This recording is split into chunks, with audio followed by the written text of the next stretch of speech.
Les miracles incroyables que nous vivons aujourd'hui avec la guerre en Iran, d'une certaine façon, dépassent, si on peut dire, les miracles de la sortie d'Égypte. Si Pessah c'était dans l'extraordinaire, Purim c'est dans le Teva, bien la Géoula Atida c'est un peu une symbiose des deux. Que le miracle devient Teva.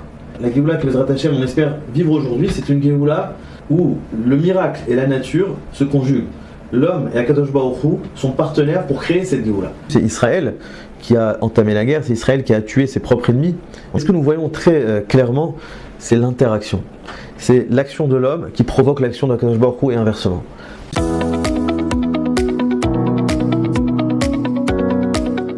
On dit souvent que la rédemption finale, la Géoula Acharona, ressemblera à la sortie d'Égypte, au miracle de la sortie d'Égypte. Nous allons découvrir dans ce cours qu'elle est d'un tout autre niveau, que les miracles incroyables que nous vivons aujourd'hui avec la guerre en Iran, d'une certaine façon, dépassent, si on peut dire, les miracles de la sortie d'Égypte. Nous nous trouvons aujourd'hui entre Purim et Pessah, avant le Chodesh Nissan, le Chodesh sur lequel il est dit dans les sages, qui est Chodesh Nissan Atidin Legael, donc le Chodesh de la délivrance par excellence, et que nous espérons d'ailleurs qu'elle se traduira Bezrat Hashem ce mois-ci, puisqu'on a vu des miracles incroyables déjà depuis Purim, à partir de la mort déjà de notre plus grand ennemi, Khamenei, qui était donc le jour de Shabbat Zachor, le jour où nous avons l'obligation de se rappeler l'éradication de Amalek, et plus encore, c'est tombé le Yud Aleph Adar, vous savez, le premier jour où nous pouvons lire la Megillah, donc en d'autres termes, le premier jour de Purim. Et ces miracles, Baruch Hashem, continuent, nous voyons une protection inédite de la part d'Akadosh Baruch Hu, une précision dans les opérations, que même les soldats témoignent d'un miracle incroyable. Et donc nous souhaitons que Bezrat Hashem, ce qui met Tzetra Meret Mitzrayim, Arenu Niflaot, de la même façon que nous avons connu des miracles exceptionnels lors de la sortie d'Égypte, lors de Purim également, eh bien, nous prions que c'est ce que nous verrons très bientôt, dans les jours à venir, les semaines à venir, et que nous soyons auprès de la Géoula à Atida. Alors, ne comptez pas sur moi pour donner des prévisions, pour vous dire quand est-ce qu'il y aura la Géoula, etc. On n'y connaît absolument rien. On souhaite, on prie, on espère, comme tout le monde. Mais dans le cours d'aujourd'hui, j'aimerais expliquer, comme je l'ai dit, pourquoi les miracles que nous avons commencé à vivre, et les miracles donc de la rédemption finale, de la Géoula Acharona, sont d'un tout autre niveau que les miracles de la sortie d'Égypte. Les sages nous disent que si tout au long de l'histoire, lorsqu'on a bénéficié d'une Géoula, d'une délivrance, eh bien le terme à chaque fois c'est Shira, nous avons récité un cantique, une louange, qui est appelée Shira au féminin, eh bien lors de la rédemption de la Géoula Acharona, de la délivrance finale, il ne s'agira plus de Shira au féminin, mais de Shir. Comme le verset Shiru Lachem, Shir Chadash. Shir c'est au masculin. Et c'est le Chazal qui explique, le Maral en parle longuement dans son livre Netzar Israël, que le féminin veut dire qu'il y aura encore des exils. C'est-à-dire que après la délivrance, celle d'Égypte, celle de Yavan, des Grecs, de Paras, etc., à chaque fois, ces délivrances-là vont être suivies par un assujettissement, un nouvel exil. Alors que la Géoula Acharona, il n'y aura absolument rien après.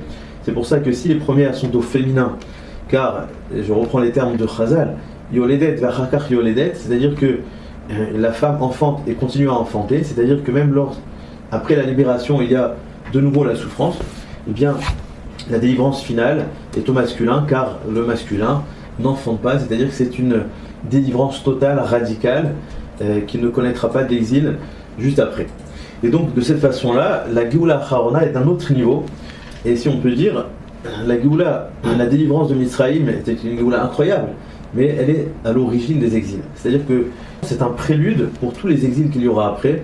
Ça va être notre façon de vivre. Vous voyez bien que jusqu'aujourd'hui, la Torah, justement, nous la vivons à travers ce Zecher Litziat Mitzrayim, c'est-à-dire que nous allons vivre durant tous les exils par la mémoire de ces miracles-là qui vont nous accompagner pendant des milliers d'années.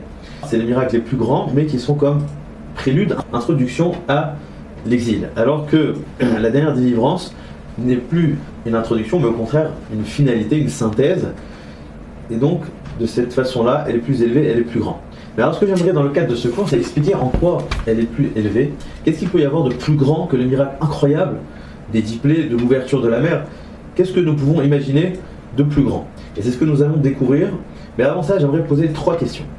La première, vous savez qu'il y a une discussion entre les Tanaïm. Quel mois de l'année aura lieu la Géoula? Alors je l'ai dit tout à l'heure, Benissan Nigalu, Benissan Atidin Nigael, en réalité c'est l'avis d'un des Tanaïm qui est Rabbi Yoshua. C'est que de la même façon que nous sommes sortis au mois de Nissan, eh bien pareil, à la fin des temps, la dernière délivrance aura lieu le même mois, qui est donc celui de Nissan, Abba Alenu Letova. Mais l'avis de Rabbi Eliezer est que la Géoula aura lieu en Tishri, le même mois que la création du monde. Alors, avant tout, j'aimerais comprendre quelle est la discussion, pourquoi un propose Nissan, l'autre propose Tishri. Mais ce que j'aimerais également comprendre, c'est que pourtant, Rabbi Yoshua a une logique derrière son enseignement. Il dit Benissan Nigalou ou Benissan Atini Nigael. Si nous avons bénéficié d'une Géoula à l'époque, lors de la sortie d'Égypte en Nissan, et bien pareil, la Géoula future aura lieu en Nissan. Alors pour quelle raison Rabbi Eliezer n'est pas d'accord avec ce raisonnement et propose Tishri? Tishri, on n'a pas connu de Géoula, de délivrance. Certes, c'était la création du monde, mais pourquoi il n'est pas d'accord avec l'enseignement de Rabbi Yoshua? Comment concilier peut-être ces deux enseignements et pourquoi retenons-nous plutôt l'enseignement de Rabbi Yoshua qui est donc en Nissan? Ça, c'est la première question. La deuxième question que j'aimerais soulever, c'est de savoir qui va reconstruire le Beth Amikdash. Et lorsque nous voyons les sources dans les sages, dans les commentateurs, dans les Rishonim, nous pouvons trouver des contradictions. Il y a Rashi, Tosfot, dans le traité Shavuot, Page Tedvav, qui pense que c'est Dieu lui-même qui va créer le troisième temple que nous attendons. Donc c'est un temple qui va être créé directement par la main de Dieu, c'est un feu qui va venir des mondes supérieurs. Pareil, il est écrit dans les sages, même dans le Zohar, je pense, que si les deux premiers temples ont été détruits, c'est parce qu'ils ont été créés de la main de l'homme, alors que le dernier, le Beth Amikdash à Shelishi, sera construit par la main de Dieu, et c'est ce qui va faire en sorte qu'il ne sera jamais détruit, il sera donc éternel. Donc nous voyons encore clairement dans les Chazal, dans les sages, dans le Zohar, dans Rashi, dans Tosfot, que c'est Dieu qui va construire le Beth Amikdash. D'un autre côté, il y a un autre Midrash qui nous dit que c'est le Mashiach qui va être chargé de construire le troisième temple, et cette idée a été reprise dans le Rambam, qui dit pareil, c'est le Mashiach qui construira le temple. Alors, est-ce qu'il s'agit ici d'une discussion? Pourtant, les deux sources se trouvent dans les Chazal, ou alors il y a une idée commune, ce que nous allons essayer de voir. Mais pour répondre à tout cela, j'aimerais poser une dernière question. Si lors de Yetziat Mitzrayim, de la sortie d'Égypte, une des idées principales du soir du Seder, c'est l'idée du Chipazon, qui met Chipazon et Atata Meret Mitzrayim, car vous êtes sortis avec empressement, avec hâte. C'est l'idée principale du Seder. Pour cette raison-là que nous allons manger de la matzah qui n'a pas eu le temps de lever pour bien exprimer que nous sommes sortis extrêmement vite. Alors au-delà du fait qu'il faudrait comprendre pourquoi cette idée est tellement centrale le soir de Pessah, le fait que nous soyons sortis avec précipitation, c'est absolument pas ça le sujet de la libération à première vue. Mais plus que cela, lors de la Géoula Atida, il est écrit dans le Navi Kilo Bechit Pazon Tetseu Beminusat Tuval. Vous n'allez pas sortir avec précipitation. Alors le contraste il est évident ici, presque comme pour dire que la Géoula Atida ne ressemblera pas à celle de la sortie d'Égypte, alors que dans d'autres versets on les compare. Alors qu'est-ce que cela veut dire? Déjà, quelle est l'idée du Chipazon, mais pourquoi celle de la sortie d'Égypte devait être avec empressement? Chose qu'on va marquer le soir de Pessah de manière assez... on va beaucoup insister là-dessus.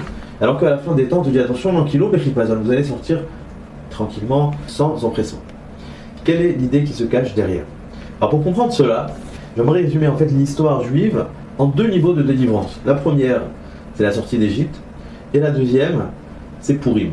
Voyons que Purim, nous avons atteint un autre niveau. Par exemple, les sages vont nous dire Adar Kibloa Me'ahava, c'est-à-dire ce même Matan Torah qui avait lieu juste après la sortie d'Égypte, va être renouvelé à Purim, mais cette fois non pas sous la contrainte, mais Me'ahava par amour.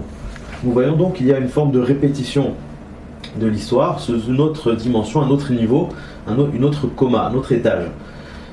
Et d'ailleurs, Rashi met en parallèle ces deux miracles. Vous savez que dans la traité Megillah, il est dit Meshinichnas Adar Marbim Besimcha. Lorsque le mois d'Adar rentre, Marbim, nous devons multiplier la joie, la Simcha. Et Rashi explique, car il y a deux miracles, ceux de Purim et ceux de Pessah. Et c'est un Rashi connu qui met en relation, en rapport, qui conjugue justement ces deux nissim, comme si ces deux miracles-là, ces deux dimensions de miracles se complètent, comme nous allons l'expliquer. En fait, ce qu'il faut bien comprendre, c'est que le premier niveau de Géoula, de libération, de délivrance du Ham Israël, c'est évidemment celui de la sortie d'Égypte. Eh bien, il s'agit d'un niveau extraordinaire où l'homme n'est absolument pas présent, il est juste spectateur. Tout vient d'en haut, c'est des miracles totalement inédits, extraordinaires, qui sortent totalement de l'ordinaire, du Teva, de la dimension du Teva, de la nature. Et c'est une manière de dire, c'est Dieu qui fait tout. L'homme est totalement spectateur, il n'est pas vraiment présent, il n'intervient pas. Il est spectateur, il subit la Géoula, mais il n'intervient pas, il n'en fait pas partie.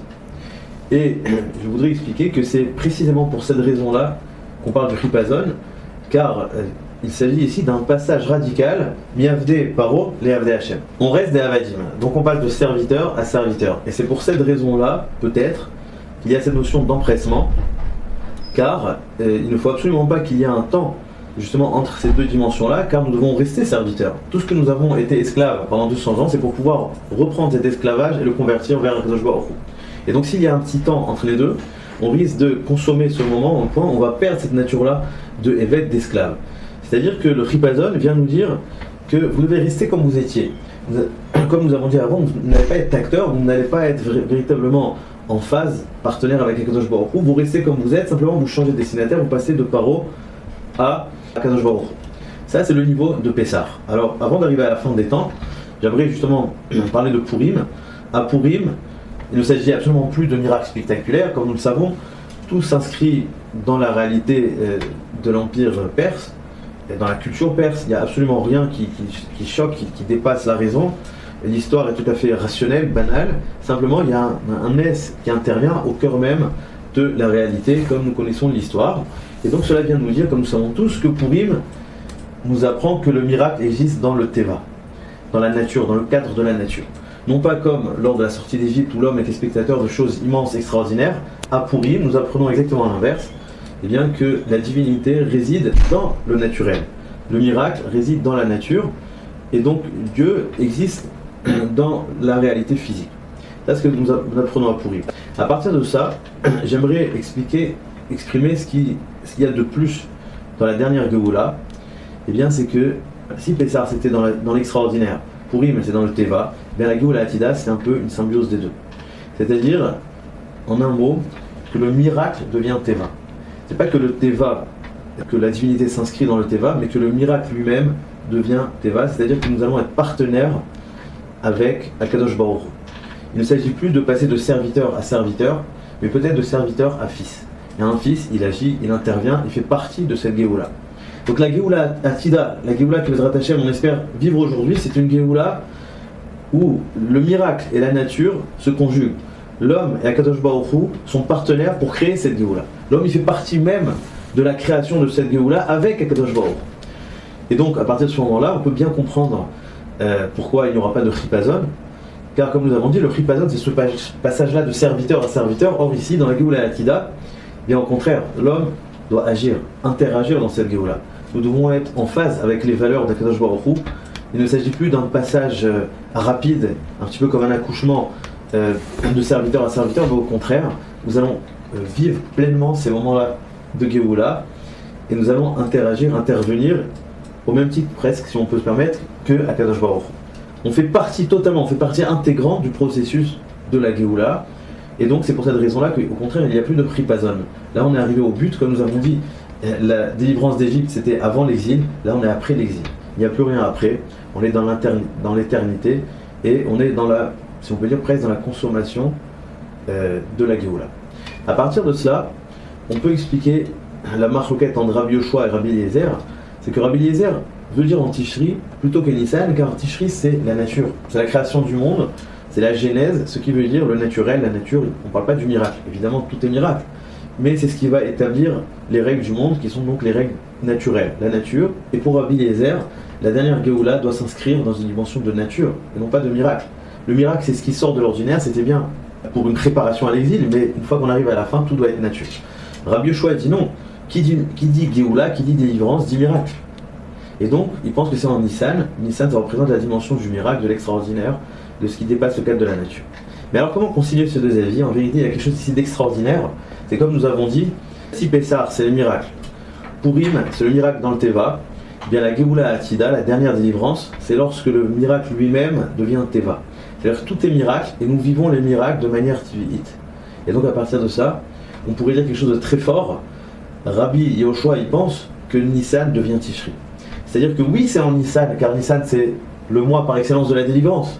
Mais ce qui te dérangeait à toi, Rabbi Eliezer, que Nissan c'est le miracle, or la dernière Géoula doit s'inscrire dans la nature, la réponse de Rabbi Yoshua, c'est que Nissan même va devenir nature. Les miracles de la sortie d'Égypte, incroyables, comme l'ouverture de la mer, les 10 plaies, etc., Si lors de l'Égypte c'était des choses surnaturelles, eh bien lors de la dernière Géoula, ils font partie de la nature. Nous les vivons comme quelque chose de naturel. Le miracle devient nature. Ainsi, on peut résoudre également la contradiction qui apparaît des Midrashim au sujet du Beth Amikdash. Donc, qui est-ce qui va le créer? Est-ce Akadosh Baruch Hu ou l'homme, en l'occurrence le Mashiach? Alors, j'ai vu beaucoup d'interprétations qui essayent d'expliquer qu'il y aura les deux, c'est-à-dire que soit l'homme va commencer puis Akadosh Baruch Hu va terminer, soit inversement. Mais le Tiferet Israël propose une explication extraordinaire qui est, en réalité, c'est l'homme qui va le créer physiquement, simplement son action va être mêlée de l'intervention divine, du miracle. C'est-à-dire pour la première fois, il y aura un mélange, une conjugaison entre l'action physique naturelle de l'homme et le miracle de manière totalement flagrante.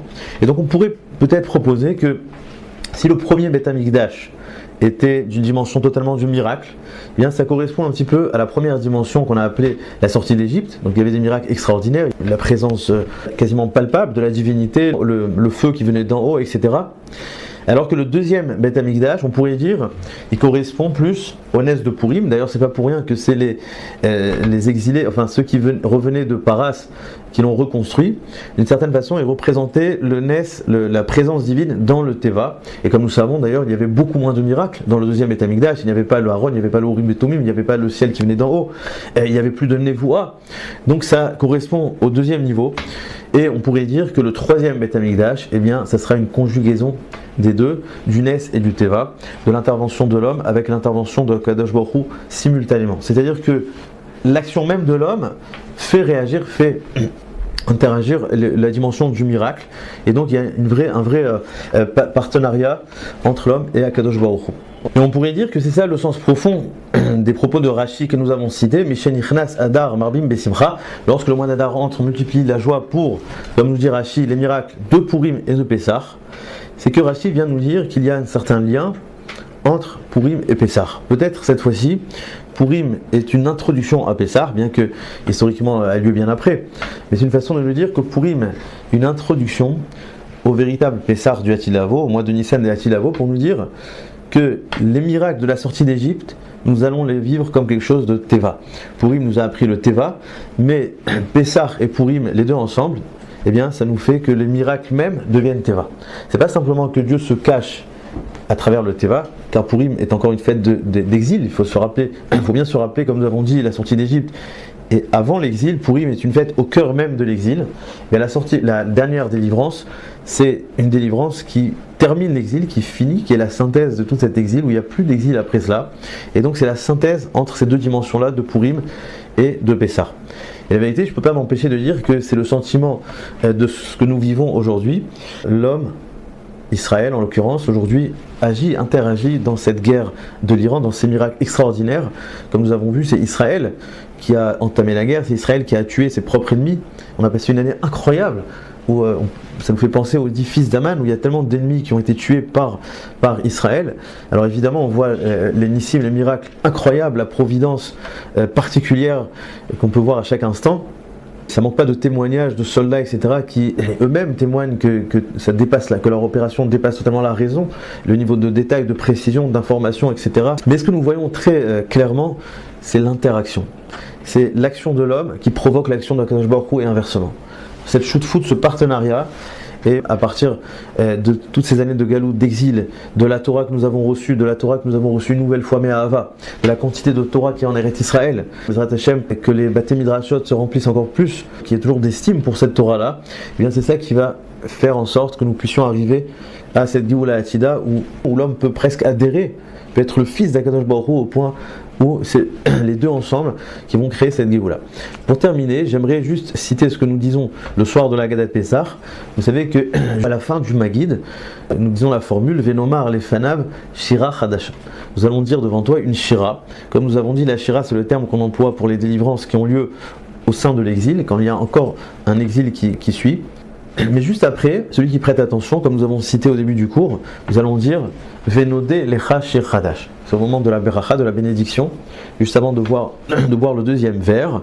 Donc on parle du Beth Amikdash et on dit Venodé lecha shir chadash au masculin. Alors c'est une question que je me suis posée cette année. Comment se fait-il que 2 paragraphes avant nous allons dire Shira, Venomar lefanav shira chadasha, puis ensuite shir chadash? comme nous l'avons dit, la Tilavo, on parle de Shir, donc pourquoi on dit Venomar, les Fanaf, Shira, et puis après on dit Shir? La seule réponse que je me suis trouvée, c'est qu'il y a 2 chapitres qui séparent ces 2 formules.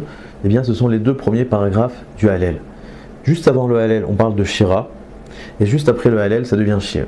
Et ça, c'est le dernier message que je voulais dire aujourd'hui, c'est que peut-être ce qui va nous faire passer de Shira à Shir, donc d'un chant qui est suivi par un exil à un chant qui est la délivrance à perpétuité, où il n'y aura plus d'exil, qu'est-ce qui va nous faire passer? Eh bien, c'est s'il y a le Hallel.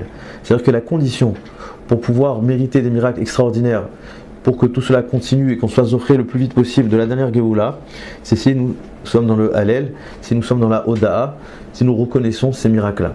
Tant que nous n'allons pas reconnaître chaque miracle, eh bien, Akadosh Baruch Hu risque de ne pas les multiplier. Pour justement accéder à ce shir que nous allons faire la bracha le soir du Seder, eh bien, il faut ces 2 paragraphes du Hallel, c'est-à-dire reconnaître. Et c'est la chose, voilà, que je souhaite que mes Hashem soient tous offrés de reconnaître chaque miracle, parce que vous savez, on peut tout remettre au Teva, tout remettre à la technologie, à tout ce que vous voulez. Mais si on est capable de voir le miracle à travers cela, eh bien, Akadosh Baruch Hu fera Bezrat Hashem que multiplier ces miracles pour nous faire accéder à la dernière Géoula. Et chez Niske Bezrat Hashem, à très bientôt, Shabbat Shalom Vorach.